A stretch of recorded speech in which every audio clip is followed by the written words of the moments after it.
खुलुमबाय बयखौबो गोदान आपडेट इउट्यूब चेनेलाव बरायग्रोना लाबाय। आङो दिनै नोंथांमोननो मोनसे गोनां इम्पर्टेन्ट भिडिअ लाबोदों। नोंथांमोना भिडिअखौ फारसेनिफ्राय नायबानो जाबाय। भिडिअआ मानि सायाव जागोन नोंथांमोना थाम्बनेल एबा टाइटेलाव नायनानै एसेब्लाबो हमनानै मोनखादों जानो हागौ दिनैनि भिडिअआ मानि सायाव जागोन।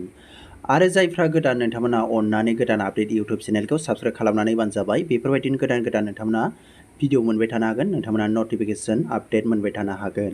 दिनैनि भिडिअआनो ओरैबायदि जागोन, जोङो फन पे जों माबोरै जोङो बेंक एकाउन्टआव बोरै ट्रेन्सफार खालामो आरो लोगोसे जोङो फन नाम्बारजों जोङो माबोरै ट्रेन्सफार खालामो, जोङो आरो IFSC कोड होआलासिनो जोङो बेंक एकाउन्टआव बोरै ट्रेन्सफार खालामो गावनि बेंकनिफ्राय फन पे जों, बेखौ आं नोंथांमोननो दिनै खोन्थागोन। नोंथांमोना नायबानो जाबाय। लाइभ प्रुफ आं नोंथांमोननो नैबे भिडिअनि गेजेरजों खोन्थालांगोन। अब्ला भिडिअखौ जागायसै, आं नोंथांमोननो खोन्थानोसै फन पेखौ अपेन खालामनानै। अब्ला नायबानो जाबाय, बेयाव आंना फन पे दंखायो, बेखौ आं अपेन खालामसै। बेनिफ्राय नायबानो जाबाय, बिनि पेजआ बेफोरबायदि गेवगोन। बेयाव नोंसोर नुदों ट्रेन्सफार मानि, बेयाव नोंथांमोना फैसा सेन्ड खालामनायनि गासैबो अपसनफोरखौ मोनजोबगोन।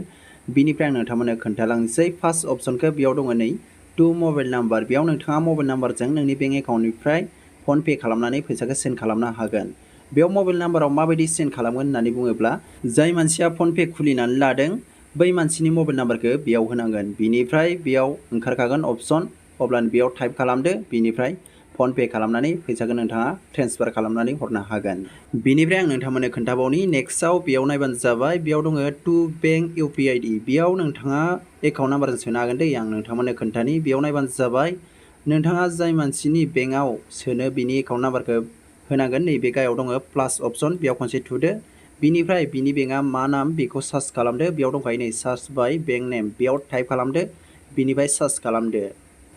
बिनिफ्राय आं नोंथांमोननो खोन्थानि, बेयाव दङ नायबानो जाबाय स्टेट बेंक अफ इन्डिया, बिनिया स्टेट बेंक बा बेयाव खनसे थुदो। बिनिफ्राय बेयाव दङ एकाउन्ट नाम्बार होदो, बेयाव एकाउन्ट नाम्बार होनानै बेयाव IFSC कोडखौ होनो हादै, बेयाव होआबाबो जायो। बिनिफ्राय नोंसोरो बेयाव नेक्स्ट नुगोन डन, बेयाव खनसे थुनानै होबानो जाबाय।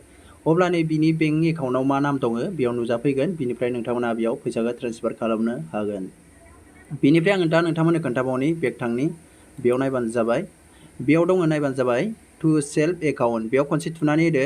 बेयाव खनसे थुबाथाय नायबानो जाबाय नोंनि बेंकआ मोनबेसे बेयाव फैजोबगोन दै, आरो नोंथांनि बेंकआ मोनथाम मोनब्रैबा एड खालामाखैबा बेयाव दङ नायबानो जाबाय गाहायाव एड निउ बेंक एकाउन्ट, बेयाव एड खालामनो हागोन। बिनिफ्राय नायबानो जाबाय, बेयाव नोंनि बेंकआ मोननै मोनथाम दंबा नोंनि बे गुबुन बेंकनिफ्राय नोंनि बेंक मोनसेयाव फैसाखौ ट्रेन्सफार खालामबा बेयाव सेलेक्ट खालामनांगोन। बिनिफ्राय सेलेक्ट खालामनानै बेयाव एमाउन्टखौ थुनानै होनांगोन। बिनिफ्राय नोंथांनि बै बेंकनि पिनखौ बेयाव थुनानै होबानो नोंनि गुबुन मोनसे बेंकआव बेयो फैसाया ट्रेन्सफार जागोन। बिनिफ्राय बेक खालामबावनोसै आङो, बेयाव नायबानो जाबाय।